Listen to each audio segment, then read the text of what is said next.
দেশে বিদেশে নির্ভীকতায় সাহসে একটাই নাম প্রকাশে তকমা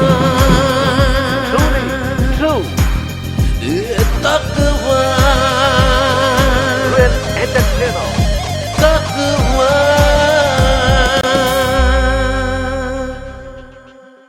জানুন, জানাতে থাকুন।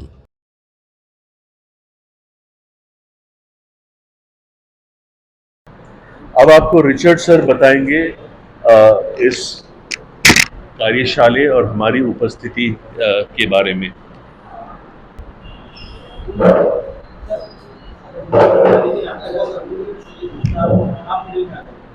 ठीक है।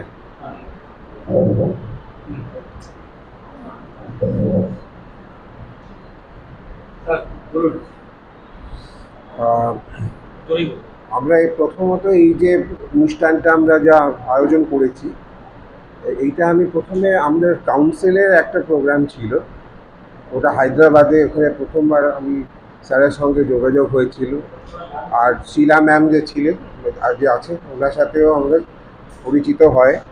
আর ওদের যে এই সেমিনারটা ওরা নিয়েছে ওটা আমার খুব ভালো লেগেছিলো। ওরা অত ভালো একটা জিনিস আছে, একটা মেন্টাল হেলথের উপরে কত জিনিস, অত নতুন নতুন আবিষ্কার করা জিনিস পাওয়া যাচ্ছে। আর এইটা কিন্তু আমাদের স্কুলের ক্ষেত্রে এটা খুব ইম্পর্টেন্ট আছে, কারণ আমরা অ্যাজ টিচার্স, অ্যাজ এডুকেটার্স, আমরা বাচ্চাদেরকে জানতে হবে কি এখন আজকের যে যুগে আমরা দেখছি জেন জি বলে এই যে বাচ্চারা যে আছে ওরা খুব কনফিউজিং আছে। আমরা জেন জি বাচ্চাদেরকে নিজেও আমরা জানতে পারছি না কি হবে না হবে এদের দিয়ে। তো এটা নিয়ে আমাদের সবার একটা চিন্তা আছে। তো ওই জন্য আমাদের ইচ্ছা আছে কি আমরা কিছু করি, এটাকে আরও ভালো করে আমরা একটু বুঝতে হবে বাচ্চাদেরকে, তাতে ওদের সঙ্গে এখন যে শাসন যে হয়, ডিসিপ্লিন।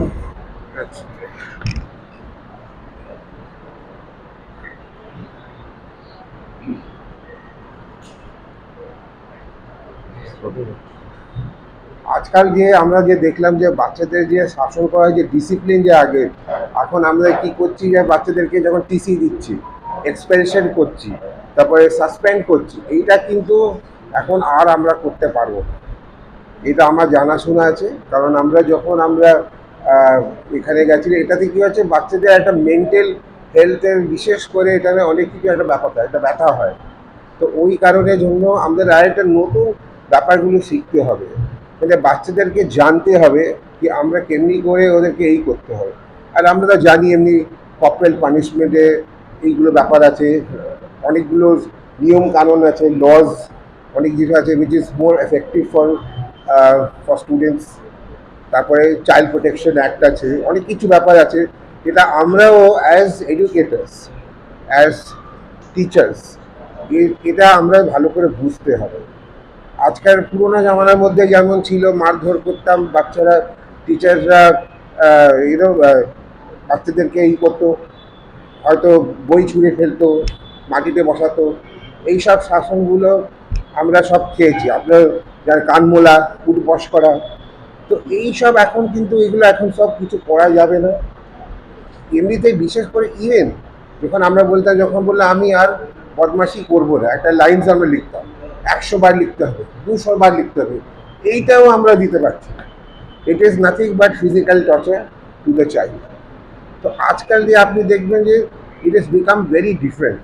কর্পোরাল পানিশমেন্টস একটা অত স্ট্রিক্ট হয়ে গেছে, গভর্নমেন্ট এই ধরনের দিয়ে অত স্ট্রিক্ট, পুলিশ অত স্ট্রিক্ট হয়ে গেছে। একটা ছোটো জিনিস করলে এফআইআর ঠুকে দেবে প্যারেন্টরা, অটোমেটিকলি একটা বেল নিতে হবে। এইসব ব্যাপারে এরা ভুগেছি, আমরা এইসব দিয়ে এই জিনিস হয়। আর ওই জন্য আমাদের টিচার্সরা ওদেরকে আমরা এডুকেট করছি এই ব্যাপারটা নিয়ে, যাতে ওরা বুঝতে পারে কি ওরা বাচ্চাদের কেমনি করে শাসন করতে হবে। একটা স্টুডেন্টকে বাইরে দাঁড় করা দেয়, that is also corporal punishment. তো আমরা বুঝতে হবে হোয়াট ইজ কর্পোরাল পানিশমেন্ট।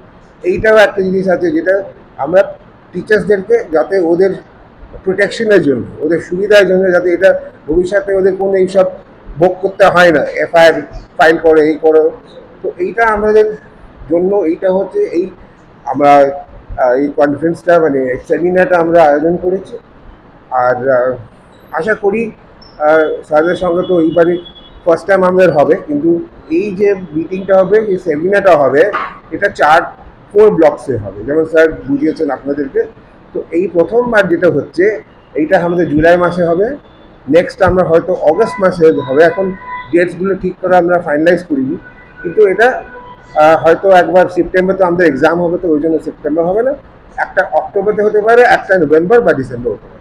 তো 4 ব্লকের মধ্যে এই যে ইভেন্টগুলো আছে, যে সেমিনারটা যে হয় ফর দ্য মানে টোটাল নলেজ, যে আমরা টিচারদের জন্য আমরা ওটা করে ভাগ করেছি।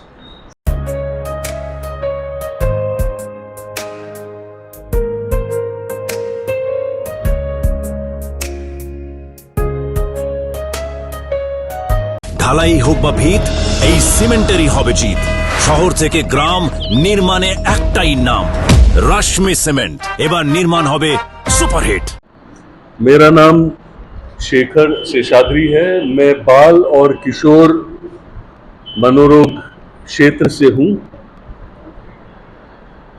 राष्ट्रीय मानसिक स्वास्थ्य और स्नायु विज्ञान संस्था जो बेंगलोर में स्थापित है, वहां 40 साल की सेवा के बाद मेरी निवृत्ति हुई।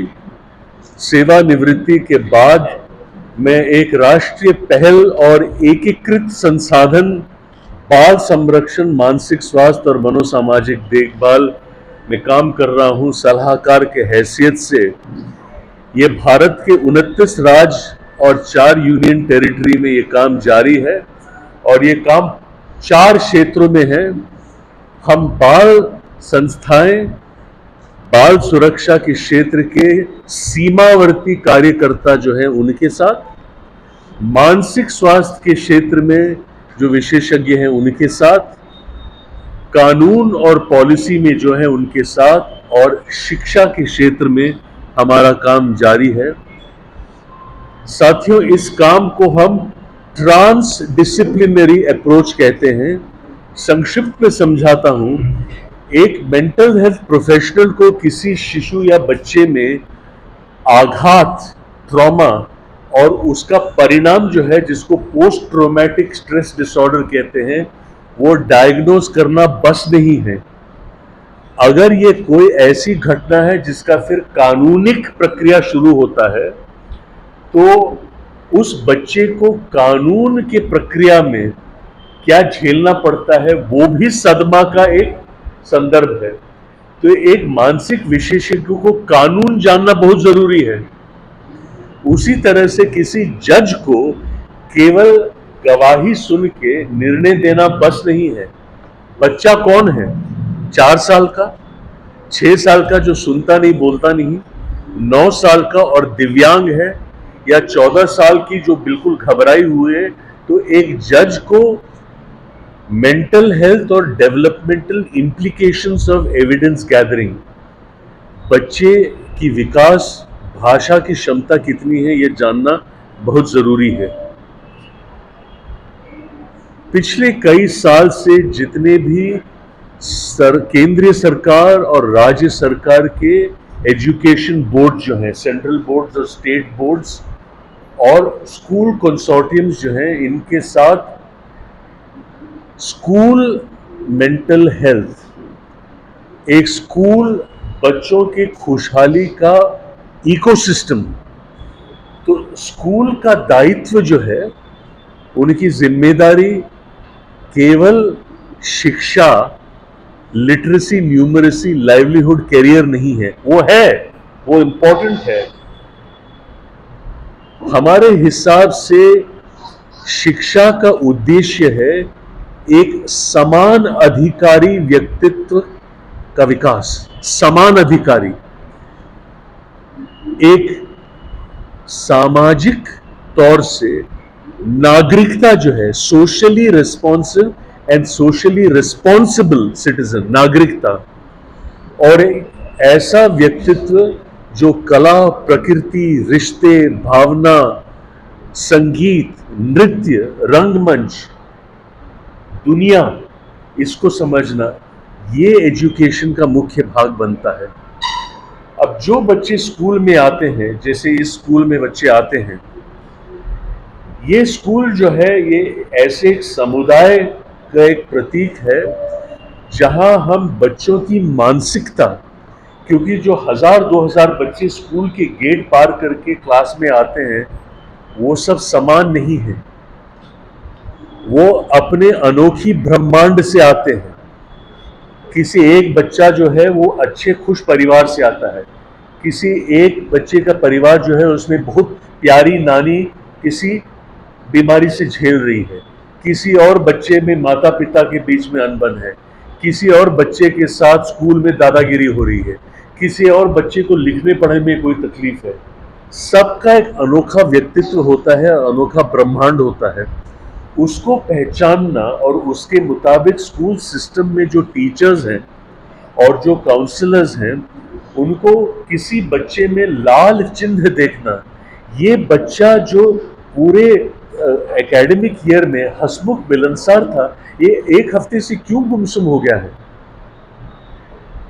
इसका महत्व ये है, एक 47 साल का व्यक्ति स्कूल आता है, अपने टीचर के पास जाता है जो अभी रिटायर होने वाली है और पूछता है टीचर मैं याद हूँ आपको, और टीचर कहती है नहीं बेटे सॉरी, लेकिन मैं आपको भूला नहीं हूँ, मेरे घर की परिस्थिति कुछ ऐसी थी, संभला नहीं, मेरा समझौता नहीं हुआ, मैं बिछड़ गया हूँ स्कूल से। एक दिन घर में ऐसी भयानक चीज हुई, चीख चिल्लाहट, मारपीट, झगड़ा, पता नहीं मेरे चेहरे में आपने क्या शिकन देखी। क्लास होने के बाद, मुझे याद है टीचर सबके सामने नहीं, क्लास होने के बाद बड़े हल्के तरीके से मुझे बुलाया, आपने पूछा कि बेटे बड़ा गुमसुम लग रहे हो, क्या बात है। मैंने आपको बताया जो भी हुआ। ऐसा नहीं कि आपने कोई मतलब गहरी काउंसलिंग करी, आपने सिर्फ ये कहा इस चीज को अपने जहन में दबा के रखना कितनी तकलीफ हुई होगी। मैं बहुत खुश हूं तुमने मुझे बताया, आगे भी ऐसी कोई बात हो तो निसंकोच मुझे बताना, मुझसे जो भी होगा मैं कोशिश करूंगी। और टीचर वो जो बात आपने कही, वो करुणा और काइंडनेस वाली बात मैं आज तक नहीं भूला हूं 27 साल के बाद।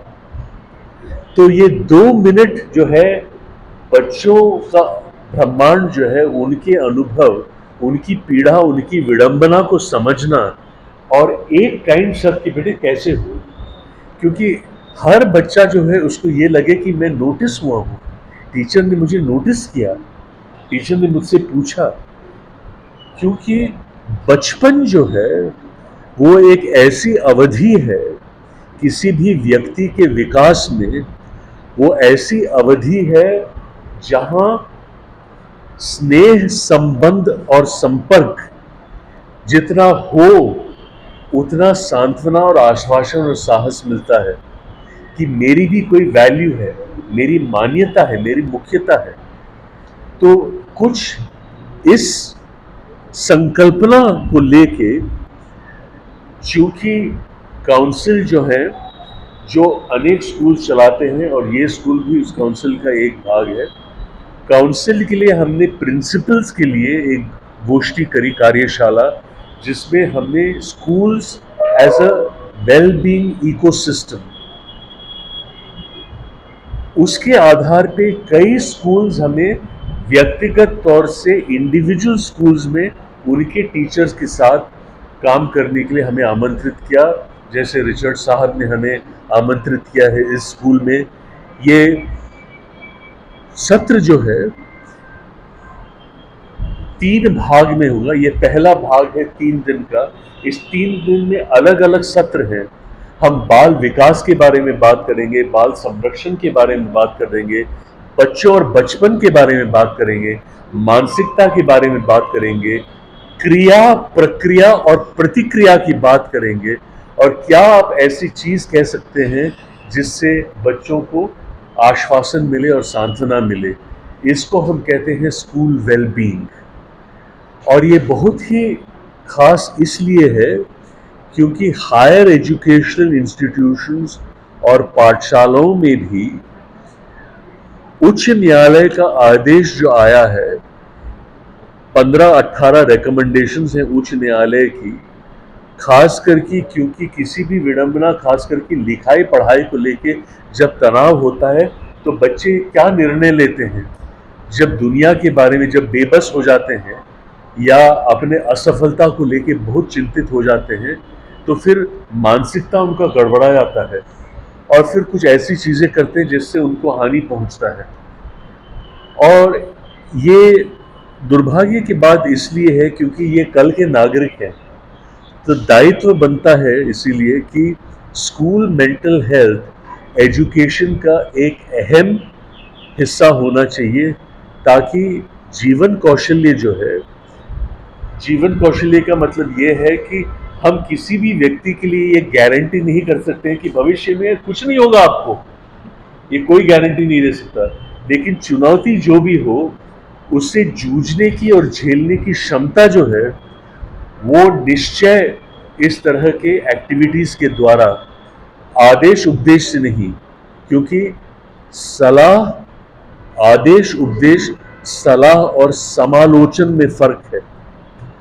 और ये टेक्निक्स जो होती हैं बच्चों के साथ, ये समालोचनिक तरीके हैं। हम लोग संग बैठ के अलग अलग प्रकरण प्रस्तुत करते हैं कि ऐसा मुद्दा हुआ तो क्या कर सकते हैं, और बच्चे कहते हैं ऐसा कर सकते हैं, वैसा कर सकते हैं। तो उससे क्या होता है, इनकी क्षमताएं, इसको हम जीवन कौशल्य कहते हैं, कि आने वाले भविष्य की जिंदगी में जो भी चुनौतियां हो वो उसको सामर्थ्य के साथ झेलें।